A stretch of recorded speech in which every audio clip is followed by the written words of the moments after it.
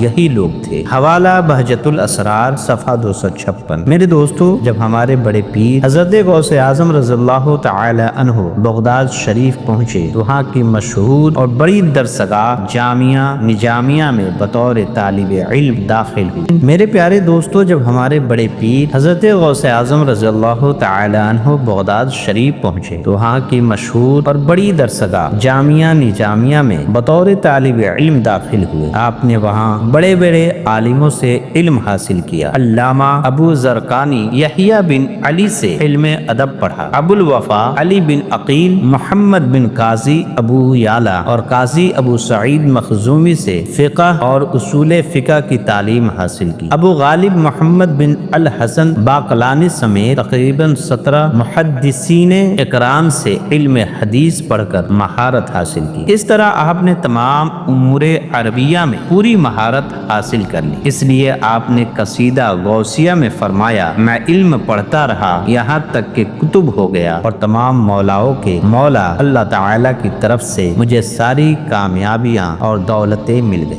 میرے دوستو ہمارے بڑے پیر حضور غوث اعظم رضی اللہ تعالی عنہ نے اپنے طالب علمی کے دنوں میں بہت مشکلیں اور تکلیفیں سہی۔ بغداد شریف میں ظاہری طور پر آپ کا کوئی مددگار اور غمخوار ساتھ دینے والا نہیں تھا۔ آپ کی والدہ ماں کبھی کبھی تھوڑے بہت درہم اور دینار پیسے بھیج دیا کرتی تھی جس سے کھانا پینا چل جاتا تھا۔ اس وقت آپ کو بہت زیادہ پریشانیوں اور تنگی کا سامنا کرنا پڑا۔ میرے دوستو حضور غوث اعظم رضی اللہ تعالی عنہ نے جب ظاہری اور باطنی علم پورا کر لیا تو پھر آپ ریاست اور مجاہدہ میں لگ گئے۔ آپ نے بڑے بڑے مجاہدے کیے، سالوں تک مدائن اور ایوان کسرا کے کھنڈروں میں جا کر چلہ اور مراقبہ کرتے رہے۔ کئی مہینوں تک صرف گری پڑی حلال چیزیں کھا لیتے اور پانی نہیں پیتے۔ کبھی ایسا بھی ہوتا کہ صرف پانی پی کر مہینوں تک کچھ نہیں کھاتے۔ ویرانوں اور جنگلوں میں بھوکے پیاسے گھومتے رہتے، کبھی کبھی 40 دن تک بنا کھانا پانی کے لگاتار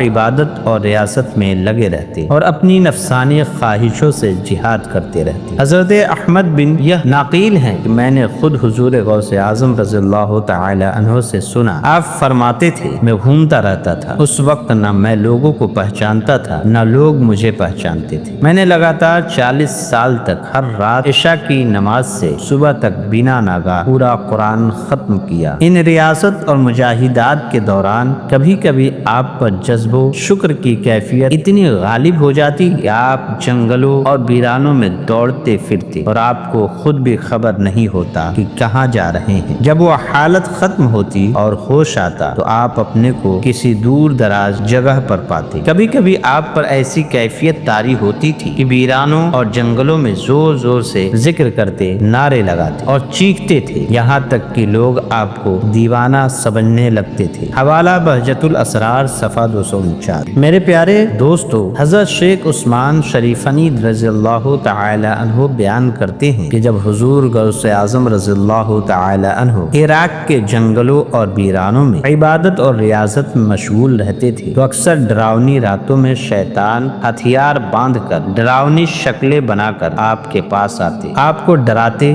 اور آگ پھینکتے۔ اسی وقت غیب سے آواز آتی، اے عبد القادر، تم ان شیطانوں کے مقابلے کے لیے کھڑے ہو جاؤ، ہم نے تمہیں مضبوط رکھا ہے اور ہماری مدد تمہارے ساتھ ہے۔ حوالہ بہجت الاسرار صفحہ 252۔ آپ کے فرزند حضرت شیخ موسیٰ رضی اللہ تعالی عنہ بیان کرتے ہیں، ایک بار سفر کے دوران آپ ایسے جنگل میں گئے جہاں پانی بالکل نہیں تھا۔ کئی دنوں تک آپ کو سخت پیاس لگی۔ اچانک آپ کے سر پر بادل کا ٹکڑا آیا اور بارش ہونے لگی۔ آپ پانی سے سیراب ہو گئے۔ پھر اسی بادل سے ایک روشنی نکلی جو چاروں طرف پھیل گئی۔ اس روشنی میں ایک شکل دکھائی دی اور اس نے آواز دی، اے عبد القادر، میں تمہارا رب ہوں، میں نے تمہارے لیے ساری حرام چیزیں حلال کر دی ہے۔ یہ سن کر آپ نے فوراً پڑھا، اعوذ باللہ من الشیطان الرجیم، اور فرمایا، اے مردود شیطان، دور ہو جا۔ وہ روشنی غائب ہو گئی اور وہ شکل دھوئیں کی طرف پھیل کر مٹ گئی۔ پھر اسی طرف سے آواز آئی، اے عبد القادر، آج تم اپنے علم کی وجہ سے میرے دھوکے سے بچ گئے، ورنہ اس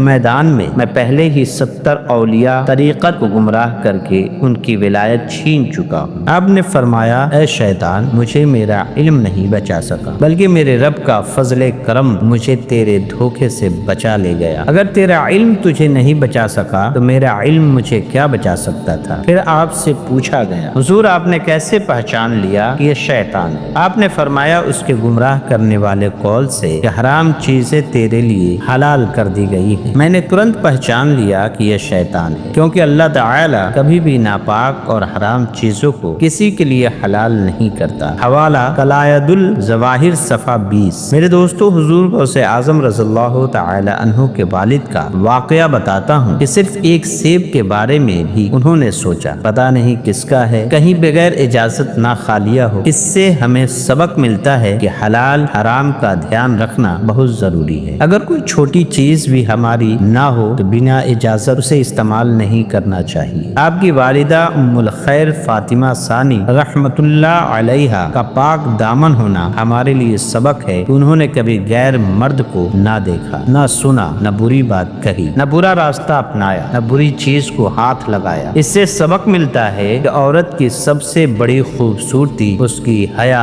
اور پاک دامنی ہے۔ جب بھی آپ کھیلنے جاتے تھے تو آواز آتی تھی، اے برکت والے بچے، میری طرف آ جا۔ اس سے سبق ملتا ہے کہ اللہ اپنے نیک بندوں کو بچپن سے ہی کھیل کود کی فضول باتوں سے روک لیتا ہے۔ ہمیں بھی چاہیے کہ اپنا وقت برباد نہ کرے۔ آپ کی ماں نے سفر پر بھیجتے وقت کہا، بیٹا حالت جیسے بھی ہو کبھی جھوٹ مت بول۔ اس سے سبق ملتا ہے کہ ماں کی دعا اور نصیحت زندگی کی بہت بڑی دولت ہے اور سچائی ہر حال میں اپنانی چاہیے۔ جب ڈاکوؤں نے آپ سے پوچھا کہ تیرے پاس کیا ہے تو آپ نے 40 دینار سچ بتا دی۔ سچائی کی برکت سے ڈاکوؤں کا سردار رو پڑا اور سب نے توبہ کر لی۔ اس سے سبق ملتا ہے کہ سچائی میں اتنی طاقت ہے کہ پتھر جیسے دل بھی پگھل جاتے ہیں۔ جنگل میں روشنی بن کر شیطان آیا اور کہا، حرام چیزیں تیرے لیے حلال کر دی ہے، لیکن آپ نے پہچان لیا اور فوراً اللہ کی پناہ مانگی۔ اس سے سبق ملتا ہے کہ شیطان ہمیشہ دھوکے سے گمراہ کرتا ہے، لیکن علم اور اللہ کی مدد سے انسان بچ سکتا ہے۔ تو میرے دوستو، ہم یہ امید کرتے ہیں کہ آج کے ہماری یہ ویڈیو آپ کو بے حد پسند آئی ہوگی۔ ویڈیو پسند آنے کی صورت میں لائک اور شیئر کیجیے۔ ہمارے چینل کیفی نیٹ ورک 1 کے کو سبسکرائب کرنا نہ بھولیں اور بیل آئیکن دبا کر نوٹیفیکیشن آن کر لیں تاکہ ہماری ہر نئی ویڈیو آپ تک سب سے پہلے پہنچے۔ ملیں گے انشاءاللہ تعالی آپ سے ایک نئی ویڈیو کے ساتھ، تب تک کے لیے آپ ہمیں اجازت دیں۔ اللہ حافظ۔